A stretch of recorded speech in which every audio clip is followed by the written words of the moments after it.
en estos momentos el que tiene capital gana. Bienvenidos una semana más al podcast de ITNIC. Esta semana entrevistamos a Antón Peña, fundador y Chief Strategy Officer de Flock. Siempre tuve un poco una ambición de crear algo. Flock es una empresa de seguros para flotas de vehículos. Utiliza vehículos con conectividad para tener datos en tiempo real y ofrecer mejores precios. Intentas innovar y provocar un poco al mercado. Hablaremos con Antón sobre cómo empezó Flock como empresa que hacía seguros para drones y evolucionó hacia la empresa que es hoy. Con una furgoneta de entregas entiendo que da igual, porque eso está reventado y a nadie le importa. Todo no se puede asegurar nunca. Flock levantó una serie A con Social Capital, el fondo liderado por Chamath Palihapitiya, y recientemente levantó una serie B en un momento muy complicado. Antón nos contará cómo ha sido un fundraising en un entorno como el de 2023. Espero que lo disfrutéis. Este episodio nos lo trae Factorial. Factorial es la solución de recursos humanos que miles de empresas usan por toda Europa, Estados Unidos y Latinoamérica. Factorial ayuda a automatizar procesos burocráticos, administración y a dejar de perder tiempo. Gracias a Factorial, organizaciones como Bimba y Lola pueden permitirse saber qué está sucediendo con su organización, saber a quién desarrollar, dónde invertir sus recursos y su tiempo. Os recomendamos que miréis más información en factorialhr.es. Gracias Factorial. También quiero agradeceros a todos vosotros y vosotras que seguís el podcast, nos recomendáis y dejáis comentarios en YouTube, en iTunes y en todas las plataformas. Este podcast no sería posible sin vosotros. Bienvenido a las historias de startups de ITNIC. Bienvenidos una semana más al podcast de ITNIC. Esta semana tenemos con nosotros a Antón Peña, fundador y Chief Strategy Officer de Flock. ¿Cómo estás, Antón? Muy bien, encantado de estar aquí. Hoy tenemos a Antón en Londres, no ha podido estar con nosotros en Barcelona, y tenemos a Bernat en Miami, así que hoy voy a ser yo quien tenga esta conversación con Antón. Oye, Antón, antes de empezar, cuéntanos un poco qué es Flock, y a partir de ahí vamos descubriendo este maravilloso mundo en el que estás. Pues Flock es una empresa de seguros que asegura flotas de coches, ¿vale? Flotas de normalmente más de 5 coches, entonces cuando una empresa tiene más de 5 coches, en vez de ir a la página web de AXA, viene a donde nosotros y les damos una póliza para todos esos coches juntos. Lo que realmente nos diferencia y por lo que no somos AXA y somos un startup algo más pequeño es porque tenemos una capa digital muy, muy potente en la que nuestros clientes no tienen que estar llamando al broker o a la empresa aseguradora y pueden manejar su póliza de seguros online, pero luego principalmente porque nos centramos en asegurar vehículos conectados. Los vehículos conectados para nosotros son vehículos que tienen una conexión a Internet y nos permiten entender cómo se conducen esos vehículos. Y os preguntaréis el por qué estos vehículos tienen que estar conectados a Internet. No, la gran mayoría de los coches nuevos ya tienen una conexión a Internet para utilizar el GPS o para mandarles datos a la empresa manufacturadora. Y los vehículos de empresa hoy en día también están conectados porque es lo que le permite a Amazon ver dónde está el paquete o lo que le permite a Zipcar abrir y cerrar el coche desde el app, ¿no? Y lo que hacemos con todos esos datos es, uno, intentar reducir el riesgo del cliente, intentar reducir la probabilidad de tener accidentes, cosa que nos permite a nosotros aumentar el beneficio de la póliza y según ese cliente reduce ese riesgo, le vamos devolviendo parte de lo que ellos han pagado por el seguro, ¿no? Entonces, hacemos que el seguro sea más barato para el cliente, pero también para nosotros y para las empresas aseguradoras que funcionan con nosotros. Pero si te has perdido, una empresa de seguros para flotas de coches. Me sirve, pero voy a ir desgranando lo que nos has contado para entenderlo, ¿eh? O sea, Flock es una compañía aseguradora, ¿no? No es un broker, no es un distribuidor, es una compañía que asegura. Significa que evalúa riesgos, ofrece unas primas y luego paga unos siniestros en caso de que haya un incidente con alguno de los vehículos asegurados. ¿Esto es así? Eso es. Y si lo queremos hacer más técnico todavía, nosotros no tenemos capital propio, trabajamos con otras aseguradoras, pero sí somos los que le ponen el precio a la póliza y los que manejan el siniestro. Vale, que esto es mucha gente seguro que no lo sabe, que las aseguradoras son como un tinglado de capas de pintura donde hay aseguradoras de aseguradoras, reaseguradoras, ¿no? Y al final siempre acabas paquetizando y vendiéndole el riesgo a otro o comprándole el riesgo, mejor dicho, quizá a otro. Pero antes de meternos en estas capas, quería entender, has hablado de flotas, con lo cual entiendo que esto es B2B. Vendéis a empresas que tienen negocios con los cuales necesitan flotas de vehículos de más de 5, si no me equivoco. efectivamente. Vale. ¿Qué vehículos aseguráis? Has dicho Amazon, ¿son camiones? ¿También son micromobility? ¿Son patinetes? ¿Son motos? ¿Son bicicletas? Cuéntanos qué tipo de vehículos aseguráis. Lo más pequeño que hacemos son motocicletas y lo ¿Vale? más grande que hacemos son trailers de 22 toneladas. Y no cambia, ¿eh? O sea, motocicletas y trailers tiene sentido que sea la misma compañía que hace todo este tipo de seguros. Nuestro core, lo que hacemos, lo que más suelen ser coches y ¿Vale? furgonetas, ¿no? Esto es donde pasamos más tiempo. La gran parte de los vehículos que aseguramos son coches y furgonetas, esos sí son muy parecidos. Y luego ya cuando nos metemos en tráileres, el tema cambia y intentamos reducirlo, y lo de las motocicletas también es bastante Ya, diferente. Y es por eso por lo que no hemos ido más abajo, ¿no? No nos hemos vale. metido en el tema de los patinetes o en las bicis de entregas, que está muy de moda hoy en día, pero es algo más difícil de hacer. Claro, también hay otra diferencia que es el tipo de conductor, ¿no? Porque trailers claramente es un conductor profesional porque hace falta una licencia bastante... Yo no puedo conducir un trailer, no me dejarían, ¿no? Una furgoneta, Nosotros pues nos dejan. medio, pero luego coches y motos, o sea, ¿solo trabajáis con conductores profesionales o también entráis en mundos donde el conductor es un anónimo que no conocéis? Gran parte de nuestro negocio, como el 30% del negocio, es lo que nosotros llamamos self-drive hire. O sea, tú contratas un vehículo para conducirlo tú mismo, y ¿Vale? tenemos muchísimas empresas de renting o de leasing donde el conductor es un cliente, es un individuo. Entonces, en ese formato casi puedes pensar que somos B2B2C, pero como ¿Vale? nosotros no hablamos con el cliente o con el conductor y nuestro cliente es la flota, es B2B. ¿Vale? ¿Y hacéis seguros anuales, mensuales o trabajáis en tiempo real por viaje y por minuto? Porque he visto en vuestra página web que habláis mucho de trayectos, ¿no? Y he entendido que hacéis como un precio por trayecto. Esto ha sido un aprendizaje súper acelerado en este mercado, ¿no? Nosotros entramos al mercado pensando que podíamos ofrecer una póliza súper a tiempo real donde se pagaba por metro casi. ¿Vale? Y lo que nos dimos cuenta es que estas empresas B2B al final tienen que hacer previsiones de costes, tienen procesos de contabilidad, y eso del minuto a minuto, del metro a metro, les costaba mucho. Entonces nos peleamos muchísimo intentando mantener un poco la esencia, el beneficio que ese minuto a minuto generaba, con la posibilidad de tener pólizas de una duración determinada, ¿no? De una duración de un año, que es lo que las empresas, los CFOs, estaban acostumbrados a ver en sus balances de cuentas. Entonces, lo que hacemos ahora es medimos cómo se utilizan estos vehículos, sabemos cuánto se conducen, dónde se conducen, pero al cliente le decimos, mira, al año vas a pagar esto por vehículo, y si por alguna razón acabas conduciendo menos, o si tu perfil de riesgo mejora y acabas teniendo menos accidentes, nosotros te devolvemos parte de lo que has pagado al principio del año como un rebate, ¿no? Un bonus. Y lo que eso nos ¿Vale? permite a cambio es mantener al cliente, porque nosotros solo pagamos ese bonus cuando el cliente se queda con nosotros durante otro año, ¿no? Y esa suele ser una de las peleas principales de las empresas de seguros, cómo mantenemos a estos clientes, y es un poco el competitive advantage, ¿no? O sea, vosotros intentáis innovar primero en el modelo contractual y de pago, haciéndolo fluido, ¿no? Haciéndolo en tiempo real, y luego os dais cuenta de que la empresa quiere tener una planificación. Me recuerda a las nubes, ¿no? A los clouds tipo Amazon, Microsoft y Google, donde el gran pitch al principio es que pagabas por minuto, y luego empresas como la nuestra, y seguro que vosotros también, estamos todo el día negociando contratos multianuales, intentando generar ahorro y, por otra parte, generar compromiso de uso de cara al cloud para que nos den el ahorro, ¿no? O sea, que no era tan ventaja, y lo habéis girado como un yo te garantizo este precio máximo, y a partir de ahí, si te portas bien, te iré dando ahorros en el futuro a medida que tu conducción o tu comportamiento sea poco arriesgado, ¿no? Entiendo, en el mundo vuestro. Exactamente. Y ese es el ciclo un poco de los startups, ¿no? Intentas innovar y provocar un poco al mercado, y el mercado te va enseñando lo que puede consumir de esa innovación, y lo ajustas y luego vuelves a ir, ¿no? Hay gente que habla un poco del ciclo blitzscaling, ¿no? Cómo Ujú. puedes generar una innovación muy potente y luego estabiliza, y luego vas y lo haces de nuevo, y si no lo haces, lo hace algún otro, ¿no? Entonces es parte del proceso.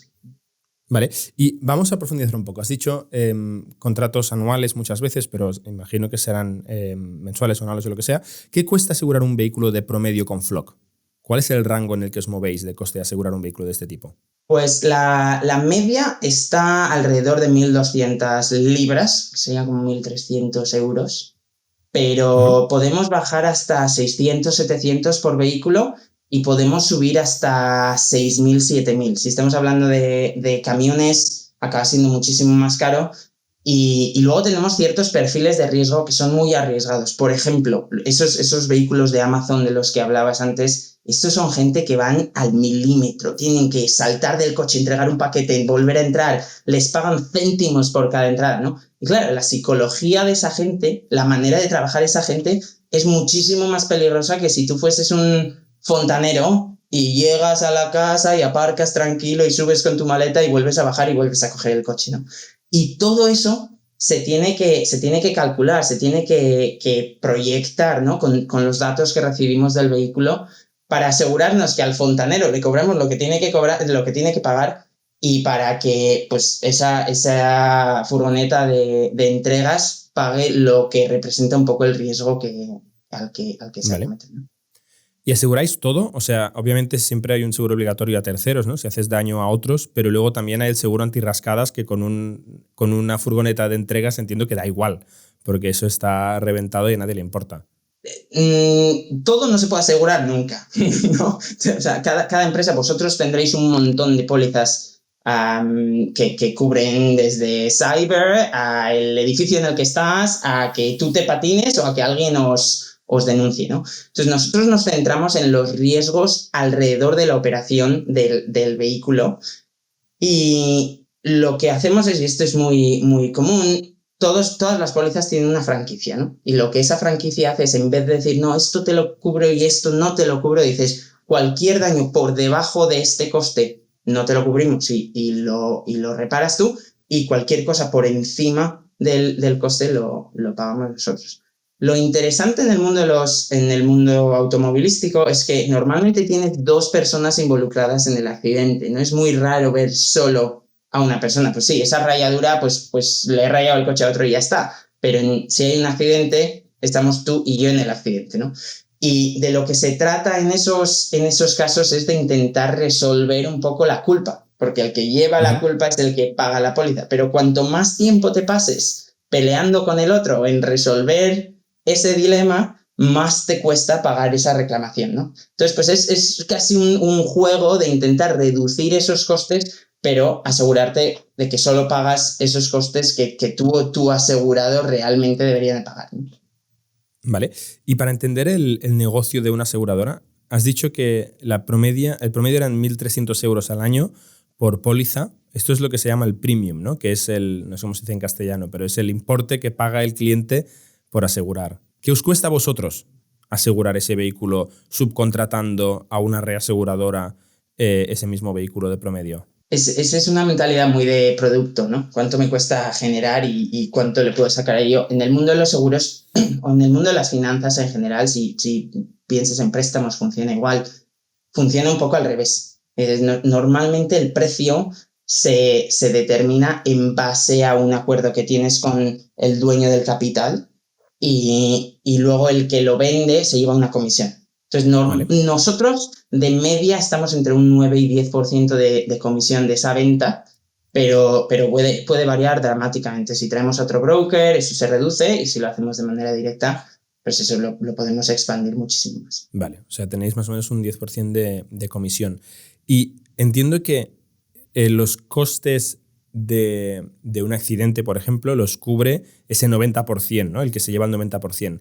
¿Qué costes Efectivamente. cubrís vosotros con ese 10%? Aparte de todo el negocio, digamos, en cuanto a la vida de un cliente o de un vehículo asegurado, ¿qué podríais tener que gastar de ese 10%?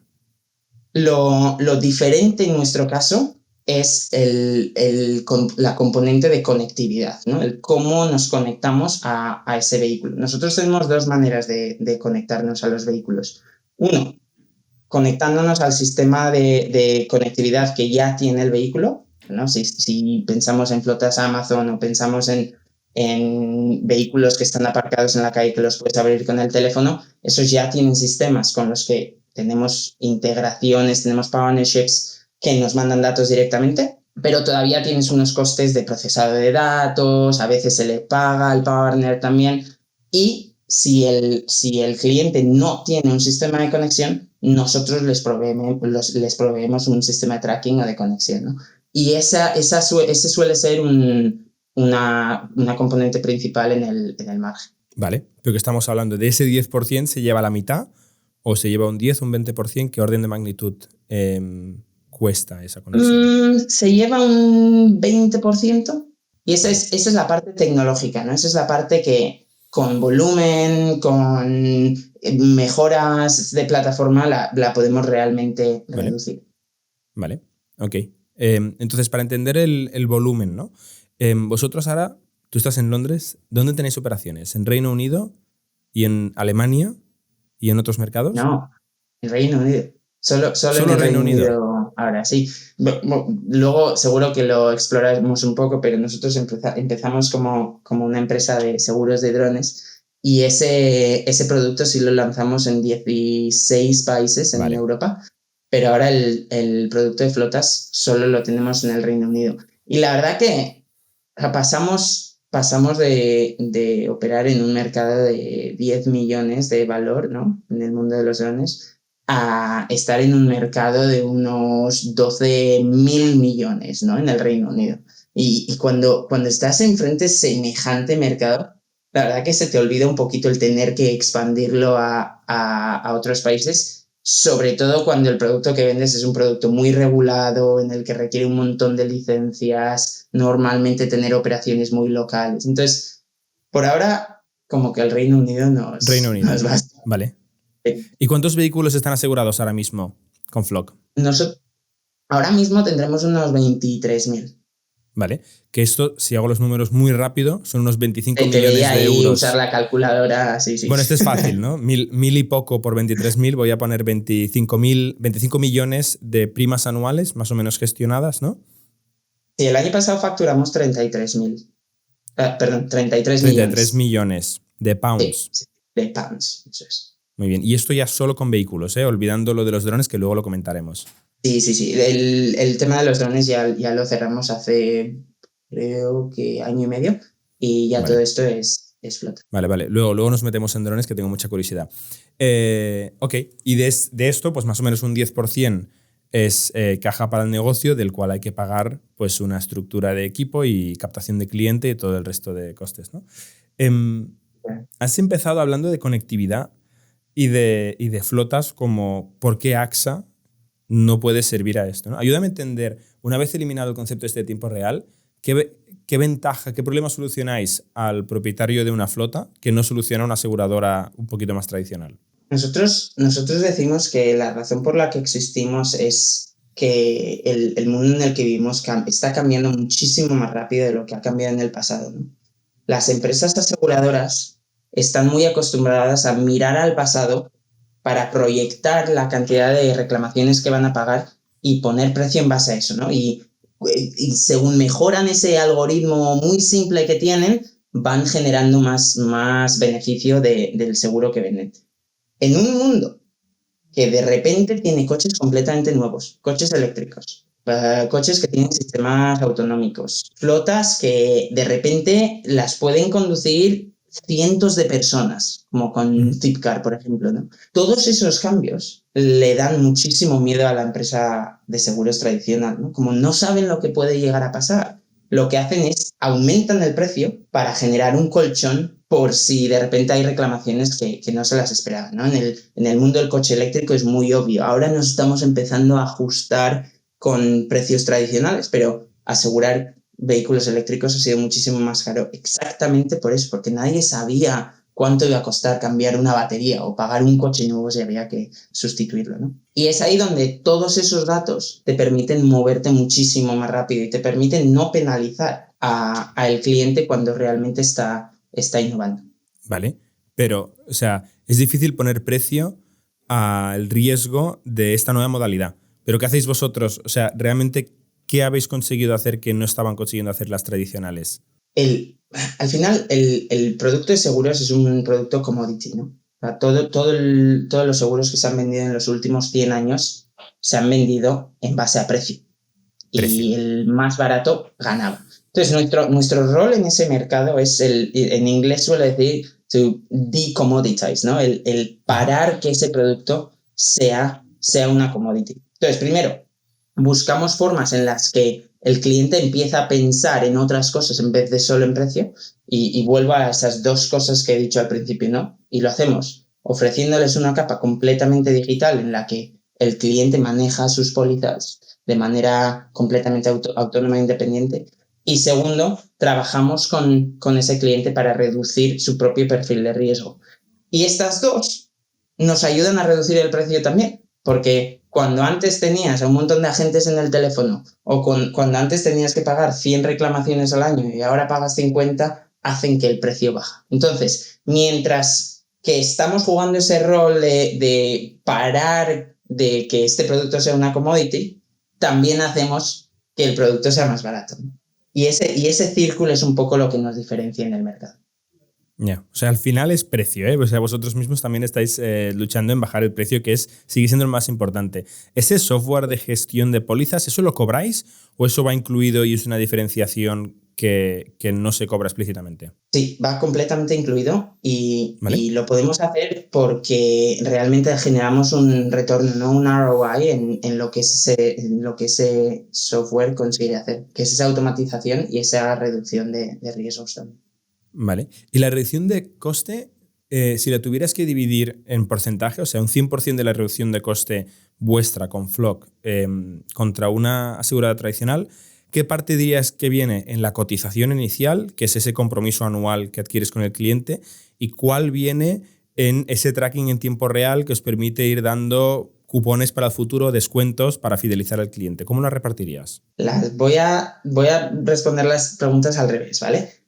La reducción por reducción de riesgo es un 10%. Entonces, el cliente puede recuperar hasta un 10% de lo que han pagado al principio del año. La primera pregunta... Si es excelente, ¿no? O sea, si es un cliente excelente, se acaba ahorrando un Es, 10%. Es como el máximo que es, te puedes ahorrar.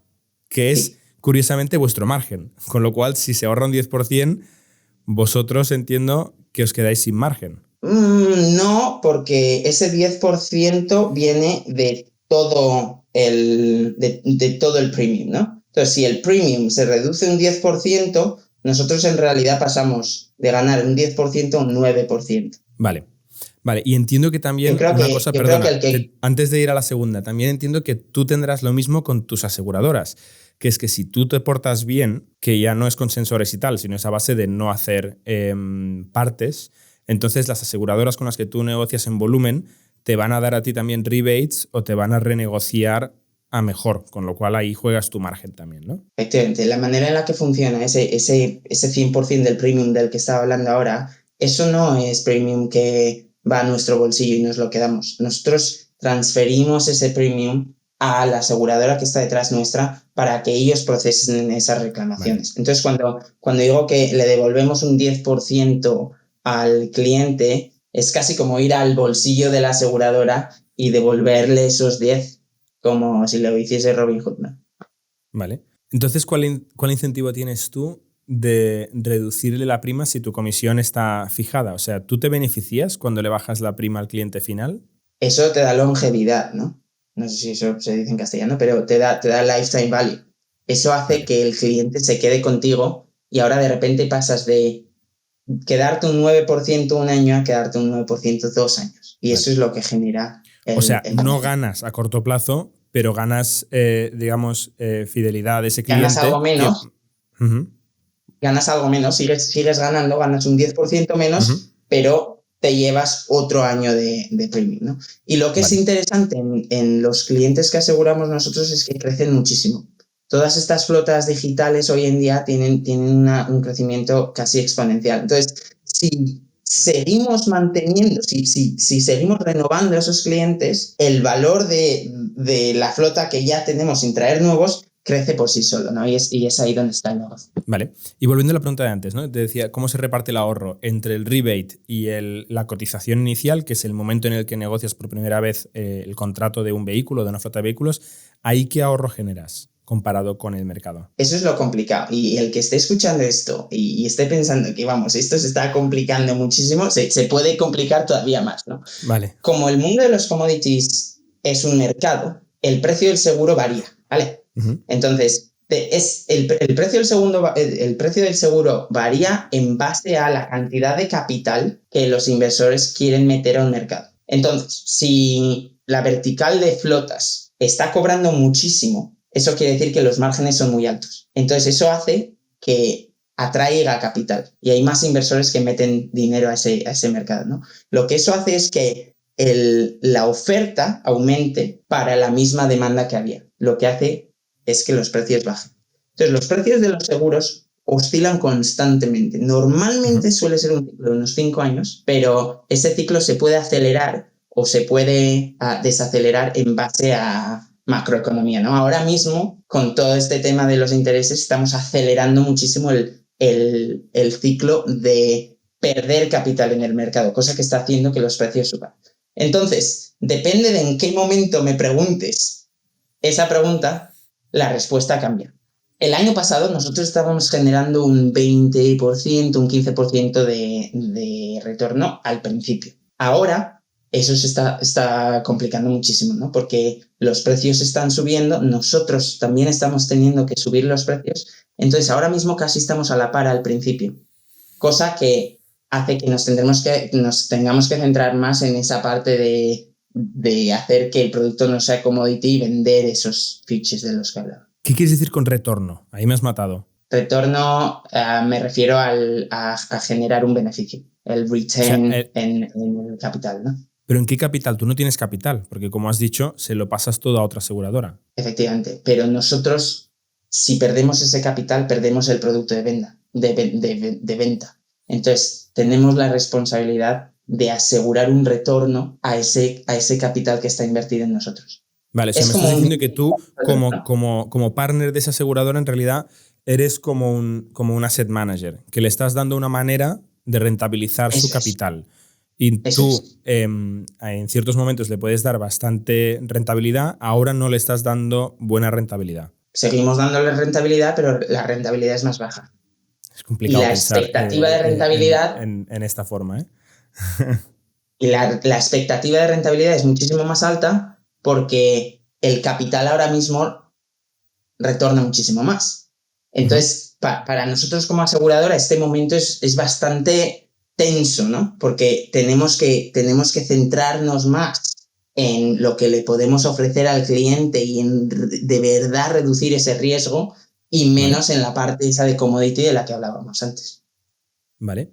Y oye, hablando del momento en el que estamos, que es súper interesante porque veo dos impactos muy claros, ¿no? Uno que ya lo has mencionado ahora, que es el tipo de interés.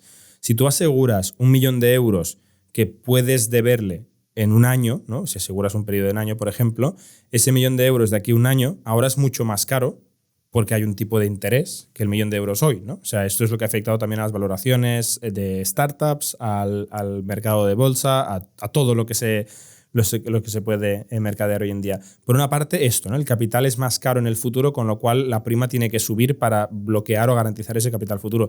Pero por otra parte, también está habiendo un gran reset de consumo de e-commerce. Después de la gran explosión del COVID y de luego, pues que por una parte había que estabilizar ese volumen de e-commerce, junto con la inflación que ha inflado los precios de los bienes que la gente quiere comprar. Otra forma de verlo es que ha reducido el poder adquisitivo de mucha gente, ¿no? Y esto en Reino Unido concretamente pues se está notando más que en otras partes del mundo. ¿Cómo os ha afectado a vosotros esta combinación bastante terrorífica de eventos macroeconómicos? Voy a lanzar un ingrediente más, y es que esta inflación infla el precio de las reclamaciones también, de los siniestros. Vale. Y tú cuando le pones precio a un seguro ahora y en un año esas reclamaciones cuestan un 10, un 12% más de lo que costaban cuando le pusiste precio a una póliza, de repente todo ese retorno lo has perdido. ¿Vale? O sea, Entonces, para entenderlo, además, la pieza del coche que hay que reparar será más cara, con lo cual tienes que guardarte más dinero, que además ese dinero es más caro porque el tipo de interés ha subido, ¿no? O sea, es al cuadrado más caro el capital que tienes que reservarte o que tienes que asegurar en caso de siniestro. Ok, más el tema del e-commerce. Cuéntanos, ¿cómo os afecta esto? Presiones, si nosotros estamos en el medio, tienes presiones en ambas direcciones, ¿no? Tienes presiones que te aumentan los costes, pero luego tienes presión de la parte del capital que te exige retornar muchísimo más, porque si no ellos pueden meter ese capital en cualquier otro vehículo y les genera ese retorno. Entonces es ahí donde nuestro valor de verdad se tiene que demostrar, porque si no, acabas perdiéndole dinero a todo el mundo. Vale, o sea, el nivel de dificultad de Flock hoy es 5 veces más alto que hace 2 años, es lo que me estás diciendo. Efectivamente. Y eso es lo interesante del mercado en el que vivimos, ¿no? Hay muchísimos startups que jugaron un poco el juego VC muy bien, crecieron muchísimo, pero crecieron sin esos fundamentos económicos de los que he hablado. Era jugar el precio del commodity. Como tenían más capital que nadie más en el mercado, ellos lo podían hacer a coste cero. Entonces ganaron un montón de clientes, pero 1 o 2 años más tarde, de repente esos clientes han empezado a perderle un montón de pasta a la aseguradora que les daba capital. Y tú antes me preguntabas, joder, pero ¿por qué estás tan obsesionado en el tema del retorno? Y es que en estos momentos, el que tiene capital gana, el que pierde capital se tiene que ir a casa. Y eso es lo que está pasando en el mercado, ¿no? Muchísimos startups que jugaban ese crecer, el juego del crecimiento, sin esos fundamentos. Me has dicho antes que 2022 lo cerrasteis con 33 millones de libras de ingresos, ¿no? de primas facturadas. ¿Qué previsión tenéis este año? Lo estamos ajustando un poquito ahora. Yo creo que creceremos entre un 60 y 100%, pero es un buen rango, ¿eh? Preferimos crecer menos y crecer bien.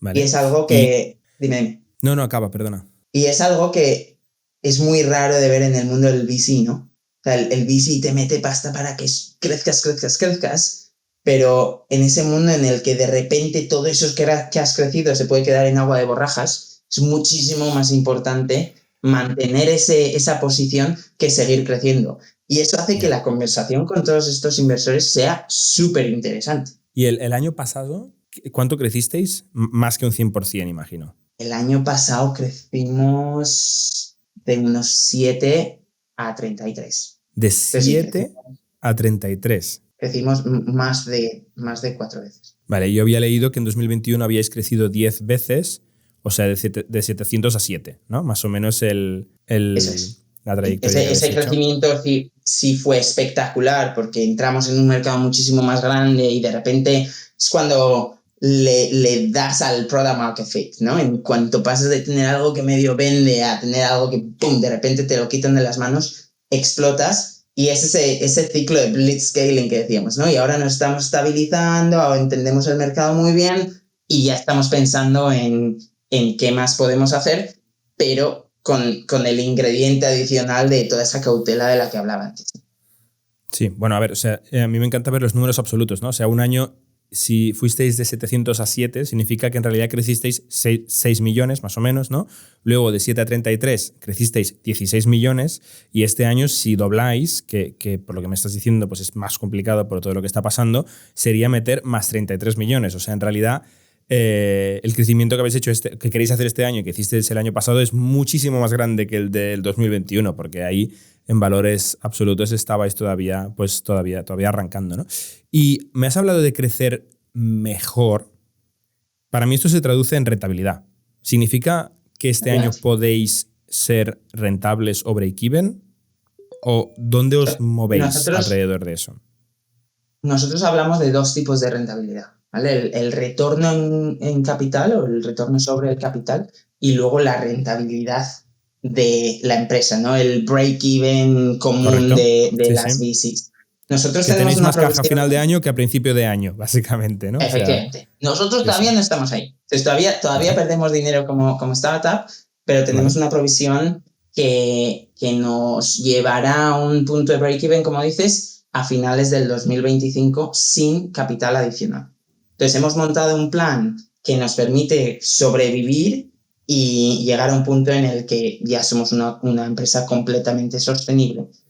Luego, si los tiempos cambian y podemos seguir metiendo capital externo, volveremos a crecer, pero queremos asegurarnos que tenemos esa base que realmente nos haga una empresa de las de toda la vida, ¿sabes? De las que hacen dinero. Vale. Y en cuanto a ROI o retorno de la inversión de ese capital invertido, no de vuestro equity, sino del capital que se invierte en riesgo de seguros, ¿cómo lo medís y en qué cifra estáis? Normalmente se mide el loss ratio, se le llama el ratio de pérdida, ¿vale? ¿Cuánto dinero se paga en retornos sobre el dinero que se recupera en premium, ¿vale?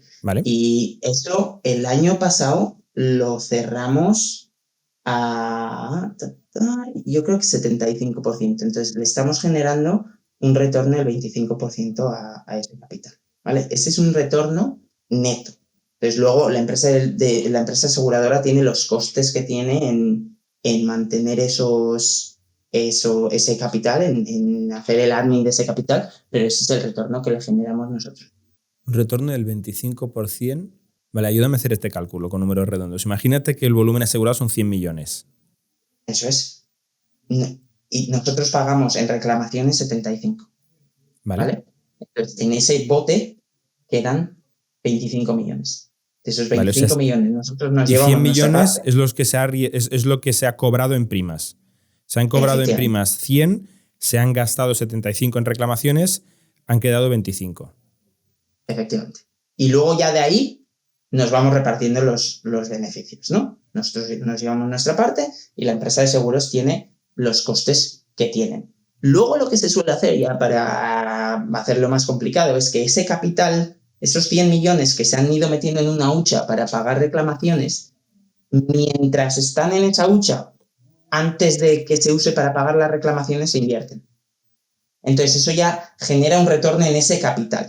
Entonces es como un fundraise constante, ¿vale? Estas empresas de seguros están recibiendo dinero que lo invierten en algún otro sitio. Entonces, además del retorno que les generamos nosotros, que a veces puede llegar a ser negativo, estas empresas van generando retornos en otros lados porque están poniendo ese capital a trabajar de manera alternativa. Vale. Y has hablado muchas veces de Amazon. Entiendo que son clientes.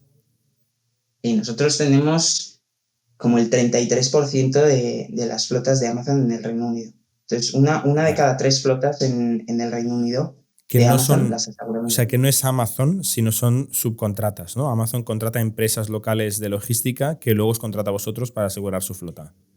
Efectivamente, así es como funciona Amazon. ¿Y por qué no hace Amazon un seguro? ¿Y no lo tiene ya? Amazon tiene ciertos seguros, tiene algunos seguros ya Amazon, incluso para subcontratados, ¿no? Tiene una economía muy bestia en su submundo de proveedores. Pero bueno, en nuestro mercado tienen un producto con el que compiten contra nosotros, pero no es un producto propio. Suele ser actúan como un introducer, un partnership, ¿no? Tienen a un broker. En el Reino Unido trabajan con Aon y Marsh, que son 2 brokers enormes que seguro que los habéis visto en camisetas de futbolistas. Y estos tienen productos específicos para DSPs, Delivery Service Partners, se le llama aquí. Vale. Pero no suele ser el capital de Amazon. Es un mundo muy, muy, muy diferente a lo que hace Amazon. Ya. Bueno, pero también hacen clouds de infraestructura, o sea, hacen muchas cosas Amazon, pero sí tiene sentido. O sea, al final Amazon actúa como una central de compras, utiliza su poder de negociación para apretar en precios, condiciones y tal, y luego lo empaqueta y se lo ofrece a sus DSPs. Y tú te lo saltas y ofreces una alternativa mejor porque eres capaz de calcular mejor el riesgo inicial porque conocéis el sector y os atrevéis. Y luego lo que realmente entiendo que aportáis la diferencia de verdad es con esos rebates a medida que vais midiendo y calibrando la calidad de tus clientes, ¿no? De los vehículos que estás asegurando. El mundo Amazon nos gusta mucho porque los vehículos ya vienen súper conectados. Tienen muchísima tecnología porque Amazon, según te entrega el paquete, ves dónde está, Claro, saben sí, a qué sí. distancia vas, controlan Bueno, como al clientes de conductor. Amazon, mucha gente ha visto, ¿no? Está haciendo 3 entregas de camino a tu casa. O sea, obviamente eso está muy, muy, muy traqueado. ¿Y también trabajáis con compañías tipo Deliveroo en Reino Unido o en Europa? Pues tenemos Glovo, Delivery Hero, Getir, etcétera. No hacemos gig economy, ya hay otros players en ese ¿Vale? mercado y siempre nos ha parecido un mercado que es algo peligroso. O sea, es casi un poco kamikaze. Tienes a un individuo que trabaja un par de horas, que quiere sacarle la última peseta a la entrega y como ya hay players y el riesgo no nos gusta, hemos decidido quedarnos fuera de ahí. Vale. Y creo que os El ha ido modelo de bien ahora seguros. mismo porque también está sufriendo con, digamos, es un modelo que requería de muchísimo capital y con el coste del capital incrementado es un negocio que ahora mismo está sufriendo bastante, más la laboralidad y todos los retos que tiene esa industria, creo que ahí os habéis escapado con suerte de otro follón. La tendencia macroeconómica en la que estamos más involucrados es el cambio de pertenencia del vehículo, ¿no? Estamos viendo que cada vez somos dueños de menos vehículos a nivel personal y lo que hacemos es utilizar el vehículo de una plataforma, ya sea porque tu empleado te da un vehículo como vehículo de empresa y ese vehículo es de la empresa, no tuyo, o porque utilizas plataformas como Zipcar o Hirecar o incluso Uber, ¿no? Esa es ¿Vale? un poco la macro tendencia que nos está ayudando a crecer tanto porque como esa tendencia hace que las flotas crezcan, nosotros vamos creciendo un poquito más. ¿Vale? Explícanos quién hay en esta empresa. Sois 60 y pico personas, según LinkedIn. ¿Es correcto? Sí, correcto.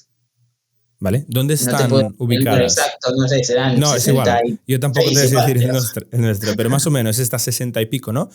¿Cuántas están en ingeniería? ¿Cuántas están, digamos, en el mundo de los seguros actuariales, cálculos de riesgo, etcétera? ¿Cuántos están en comercial, en conseguir nuevos clientes y luego todo lo demás? un 20% es comercial, un 15% es seguro tradicional, un 20% es tecnología y parte de actuarial, porque para nosotros el tema Sí, actuarial es lo es mismo. O sea, la muy tecnología es cálculo de tecnológico. riesgo principalmente, ¿no? Eso es, hay muchísimo data science, hay Ujú. muchísimo procesado de datos y luego el resto se divide un poco en las funciones base, ¿no? Un poco finanzas, tenemos un pequeño relativamente, un producto, un equipo relativamente pequeño de producto para lo que hacemos, leadership. Vale.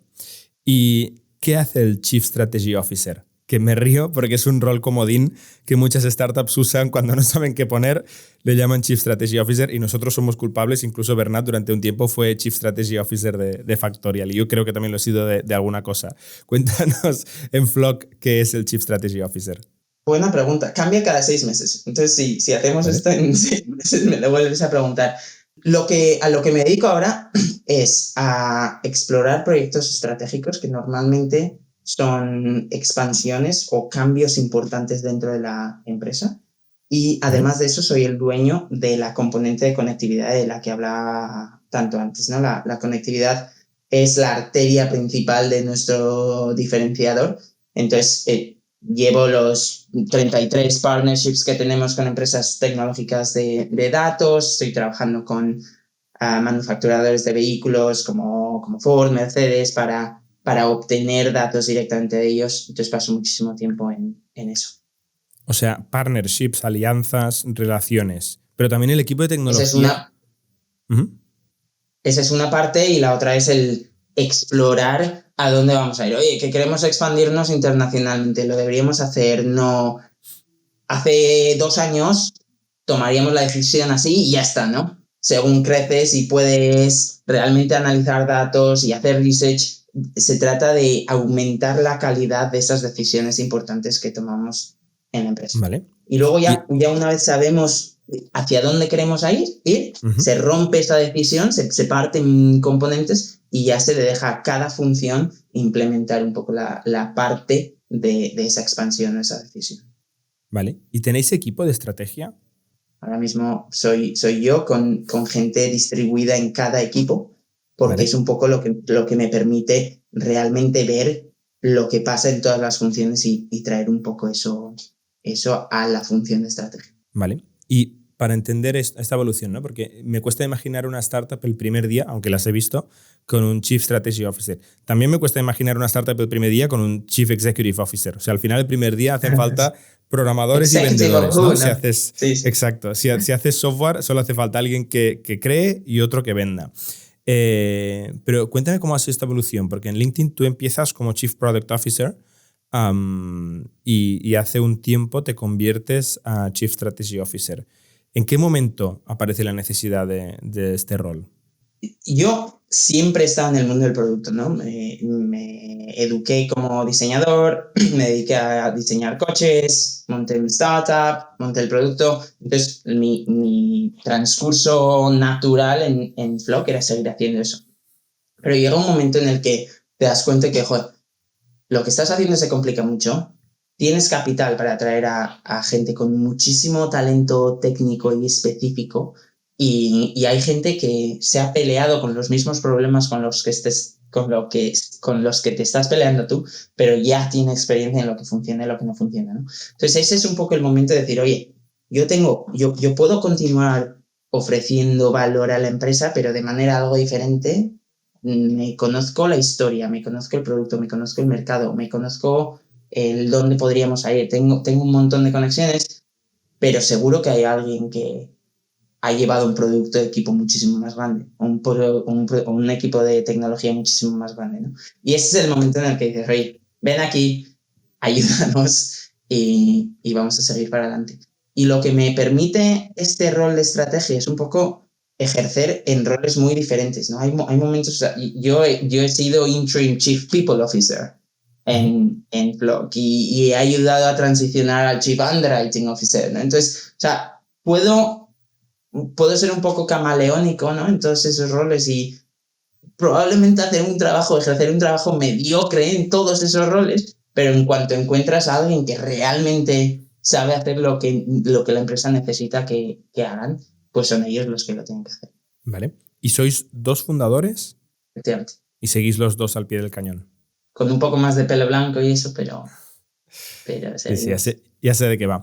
Vale, cuéntanos la historia del fundraising de la compañía, porque he visto que tenéis inversores muy conocidos y tengo curiosidad especialmente por vuestro inversor de la Serie A, que es conocido y controvertido también, ¿no? Cuéntanos un poquito con cuánto capital arrancáis la compañía, en qué año y cómo ha ido evolucionando el fundraising y el cap table más o menos durante este tiempo. La compañía nace de una tesis que escribí en un máster que estaba estudiando aquí en Londres, y lo que esa tesis me permitió fue presentarle un proyecto de ayudas al gobierno del Reino Unido, ¿no? El gobierno del Reino Unido me da, no sé, como 60.000 libras para crear un proyecto inicial. Ese es el seed, ¿no? Que Vale. hoy en día es un ¿Y esto seed eres súper tú pequeño. o tú y tu cofundador?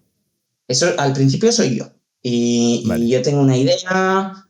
Acordémonos de que empezamos en el mundo de los drones, ¿no? Entonces esa tesis es una tesis que intenta, no sé, integrar a los drones en la sociedad, ¿no? Esto es en 2014, Amazon empieza a hablar sobre usar drones para entregar paquetes, etcétera. Entonces, a mí se me ocurre que con tecnología y con datos podemos hacer que estos drones sean más seguros de lo que eran en su época, ¿no?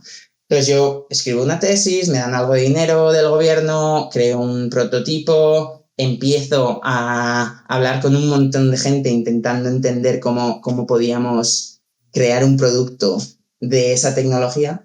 Y es ahí cuando, bueno, yo primero me voy y empiezo otra empresa que se llama Farewell, me dedico a ello, y es una empresa que se dedica a digitalizar el proceso de testamentos y funerales, entonces completamente diferente.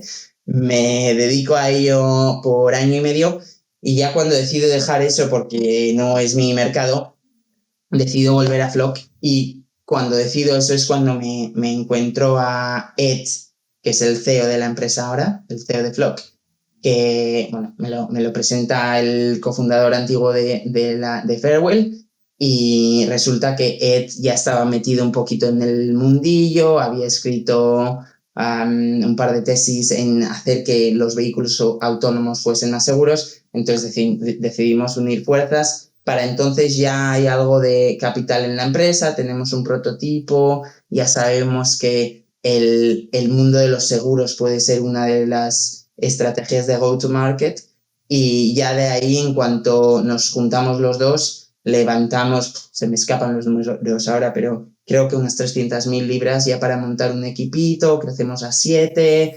levantamos 2,5 millones, y ya de ahí ese es el seed, y ya de ahí levantamos la A la que te referías, que creo que eran unos 18 millones de dólares, y luego acabamos de levantar la B hace un par de meses.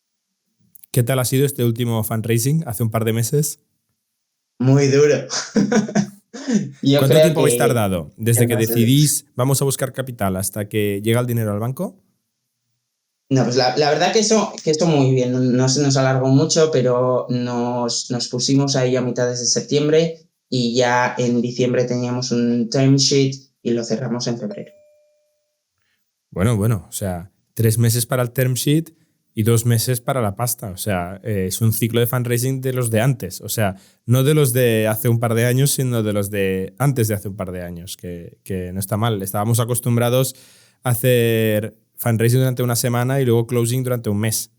Y nos hemos vuelto a varios meses para cada paso. No está mal. Sí. Sí. Y hombre, nosotros en ¿cómo has comparación visto, a lo que has visto el viendo, apetito de valoraciones? ¿Cómo has sentido esto? Porque claro, habéis vivido un reset, ¿no? De unas expectativas que tendríais durante 2020, 21, 22 a 22, 23. ¿Cómo habéis vivido este cambio de expectativas y de múltiplos? Hombre, nosotros lo veíamos venir, ¿no? Entonces ya teníamos una expectativa bastante ajustada, y la verdad que hemos levantado a unas diluciones muy, muy comunes, un casi 20%. Entonces, o sea, nosotros estamos en la media que todos conocemos, ¿no? Antes del ultra boom, pero bastante estándar. Es verdad que muchísimos de los colegas en este mercado, la verdad que lo estaban pasando muy mal, levantando capital a unas valuaciones muy, muy bajas, y el mercado está explorando precios, como dicen, ¿no? Y queriendo ver a ver quién realmente necesita capital para meterle una inyección rápida a unos precios muy bajos, o simplemente muere. ¿Y los múltiplos aquí cómo funcionan? ¿Sobre primas o sobre márgenes? Pues es raro, porque es casi una mezcla de entre los dos. Los inversores generan una perspectiva en crecimiento del premium, pero también en base al beneficio que generas. Entonces, tenemos, en nuestro caso, el inversor nos dio un 3x en base a una mezcla. Vale. No te lo puedo explicar porque es más arte que ciencia. No, el precio lo pone el mercado. O sea, los múltiplos son una simplificación que usamos nosotros para estimar si nos va a costar un 5, un 10 o un 20% de la compañía. Pero el precio lo pone el mercado. La última ronda, que fue de 38 millones de dólares, según publica TechCrunch, la lideró Octopus Ventures, y la serie A la lideró Social Capital, que es bueno, creo que ahora, no sé si es Family Office o Private o VC, porque hubo un cambio ahí, de Chamath Palihapitiya, que es muy famoso, fue uno de los primeros ejecutivos de Facebook, en algún momento se convirtió en billionaire, se convirtió a VC, luego dejó de ser VC, luego montó SPACs y ahora tiene un podcast que es un poquito más conocido que este. ¿Qué tal estos inversores? ¿Los tienes en el consejo? ¿Y qué te dicen? Sí, tenemos a los dos en el consejo. Chamath no está en el consejo de dirección, pero tiene a su CFO, James Ryans, que ¿vale? En algún momento estuvo en el board de Virgin Galactic también. O sea, es gente súper conocida en el mundo, ¿no? Y Octopus acaba de entrar en el consejo. Octopus nos gusta muchísimo porque tiene muchísimas inversiones en el mundo de los seguros y realmente entienden estos dilemas de los que hablábamos antes, ¿no? Se trata de crecer bien, se trata de mantener ese capital y que siga generando un retorno. Cuando cuando tienes a un inversor que está más acostumbrado a la industria común del VC, ¿no? Casi te exigen objetivos muchísimo más artificiales que no tendrían sentido en nuestro espacio. Entonces, desde ese punto de vista, Octopus nos ayuda a balancearlo muchísimo. Lo interesante de Social Capital es que esta gente ve todo. Todo el mundo va a pedirles dinero, todo el mundo les cuenta sus historias y tienen muchísima información que te va dando casi un report a tiempo real de dónde está el mercado, y eso sí nos ayuda muchísimo. Vale. Y cuéntanos un poquito el paréntesis de los drones, que ha sido muy rápido, ¿no? Tú hiciste una tesis. ¿Qué hacíais con drones? ¿Asegurabais drones comerciales, particulares? ¿Cómo los asegurabais? ¿Existen alternativas? ¿Qué ha pasado con esto?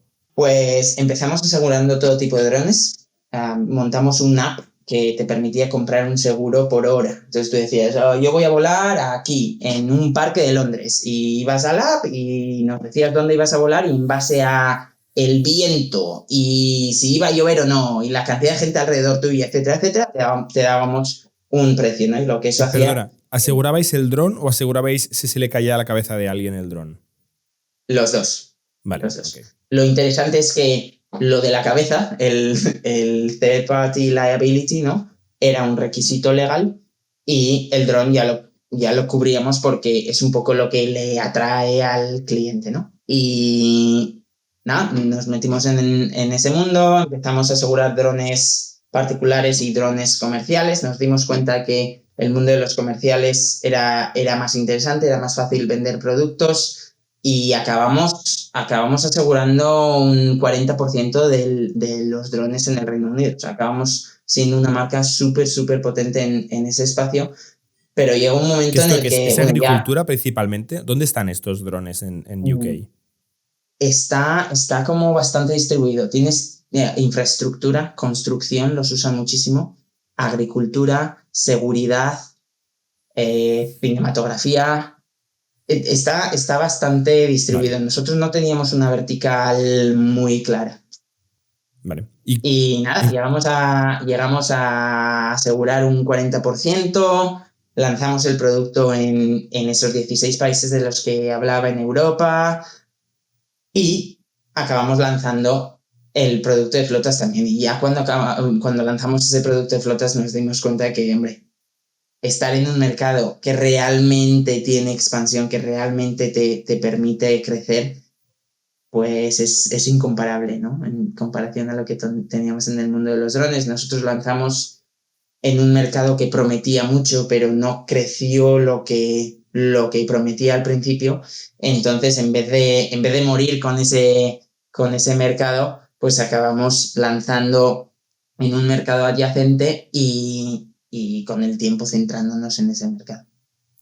Y tomasteis dos decisiones muy difíciles, ¿eh? O sea, dejasteis de hacer dos cosas. Una, dejasteis de hacer vuestro producto fundacional, vuestro bebé, la razón de existir, tu tesis, ¿no? O sea, un poco la pasión que os llevó a emprender, incluso a levantar capital de cierta gente, con lo cual vosotros habíais vendido la moto del dron a mucha gente y dijisteis, oye, este mercado es pequeño y no crece, este otro es inmenso, podemos crecer mucho más ahí, matamos este mercado porque lo dejasteis de hacer, ahora ya no hacéis drones. Y luego dejasteis la internacionalización. O sea, también dijisteis, oye, estamos en 19 países, nos quedamos en UK. ¿Cuánto tiempo tardasteis en dejar de hacer estas dos cosas? ¿Y cómo de claro lo teníais? Si miras atrás, el retrospective, ¿no? Siempre parece más claro. Pero yo me acuerdo de lo que sentía durante el proceso, ¿no? Y la verdad que no tenía esa conexión emocional de la que hablas tú. Yo creo que siempre hemos sido siempre hemos sabido que teníamos que evolucionar para crecer, entonces eso lo teníamos más o menos bien, pero personalmente a mí me daba muchísimo miedo el meternos en un mercado nuevo que sí estaba creciendo, pero quién sabe si de verdad podíamos llegar a luchar contra los alliances de este planeta, ¿no? Entonces me daba miedo el perder eso. Nos llevó como unos 4 meses tomar la decisión. Empezamos a indagarlo, exploramos un poco las connotaciones de cerrar el producto, porque estando vendiendo un producto regulado, no es que puedas decir, oye, mañana dejamos de vender esto y ya está. como tienes pólizas que duran un año, tienes que seguir manteniéndolas durante un año. Y tienes que asegurar de que una vez que lleguen al final del ciclo del producto, puedan renovar con otra aseguradora. Entonces, o sea, el proceso de decisión fueron unos 4 meses, pero luego el proceso en inglés le llamamos run-off, es como dejarlo caer, ¿no? Ujú. Fue bastante largo, fueron unos 13, 14 meses. Ostras, súper interesante, Antón. ¿Cómo empezáis con drones asegurando en un montón de países y acabáis asegurando flotas de transporte y de alquiler y B2B y escalando este negocio como estáis haciendo ahora en un momento especialmente duro, ¿no? Antes de cerrar, me encantaría que nos explicaras en 2 minutos quién eres tú, por qué hay 2 T's en tu nombre y cómo acaba un diseñador español, asumo, en Londres vendiendo seguros para flotas, ¿no? Cuéntame un poquito de dónde sales y cuál es tu historia. La verdad que las 2 preguntas son inexplicables, pero bueno, yo soy vasco y el nombre Antxon, que es como lo decimos en el País Vasco, tiene 2 T's, ¿no? Entonces es como Vale. una TX de los Vale. que oíamos hablar en la tele, pero un poco más suave. Vale. Y nada, yo crecí en un pueblito de 2.000 personas. Yo aquí en el Reino Unido suelo decir que hay más vacas que personas en ese pueblo y se ríen en una Londres, ¿no? Pero siempre tuve un poco una ambición de crear algo. No creo que podía decir que fuese, pero ya con 13, 14 años empiezo a diseñar webs y un poco a jugar con lo que la tecnología me ofrecía en aquel entonces. Y la verdad que lo que me permitió explorar un poco más fue un grado de diseño industrial que lo ofrecían en la universidad de al lado de mi casa, ¿no? La Universidad de Mondragón, que es como un concepto muy vasto también, que era un grado de diseño con una componente muy potente de ingeniería y tecnología, ¿no? Y ya ahí empecé a pues, descubrir estos procesos de creación de producto, investigación de mercado, y según acababa el grado, me salió una oportunidad de hacer una beca en SEAT. Es ahí donde donde me metí en el mundo de los coches. De ahí llegué a Audi, pero se me quedó como muy grande. A trabajar en una empresa como Audi, siendo uno de los más jóvenes en el estudio de diseño, no era como De diseñador. de diseñador. Y ¿Diseñabas acabé, coches? ¿Piezas? diseñaba coches. Diseñaba coches, pero como yo era mucho más tecnológico y un poco más friki, ¿no? Que los demás diseñadores, que lo único que hacían era pensar en sus Alfa Romeos y en los Porsches que iban a comprar, acabé diseñando luces, puertas, era como más exploratorio todo. Ok. Pero sentía que cambiábamos algo aquí y teníamos que esperar 5 o 10 años para que llegara al mercado, ¿no? Y eso me cansó un poquito. Me vine aquí al Reino Unido a estudiar un máster que exploraba un poco la conexión entre innovación, ingeniería, emprendizaje. Un máster muy chulo porque era un máster en Londres, Tokio y Nueva York. O sea, me pasé 6 meses en cada uno y me lo pasé bomba. Y ya cuando volví, las 2 empresas que empecé fueron proyectos que hicimos en el máster. El primero fue con un grupo de colegas y es así como montamos Fairwheel, y Flock fue un poco mi tesis, que luego pues poco a poco se convirtió en una empresa también. Y el resto lo hemos hablado ya hoy. Qué trayectoria más curiosa. Y oye, para acabar, ahora sí, y te dejo ya volver a tu mundo de los seguros y de los vehículos. ¿Nos recomiendas alguna pieza de contenido, libro, podcast que te haya inspirado últimamente? Pues ya he hablado de uno. Para mí uno de esos libros a leer es Blitzscaling de Reid Vale. Hoffman, que es uno de los fundadores de LinkedIn. Tiene unas ideas muy específicas, ¿no? De nuestro mundo y cosas que aplico en el día a día.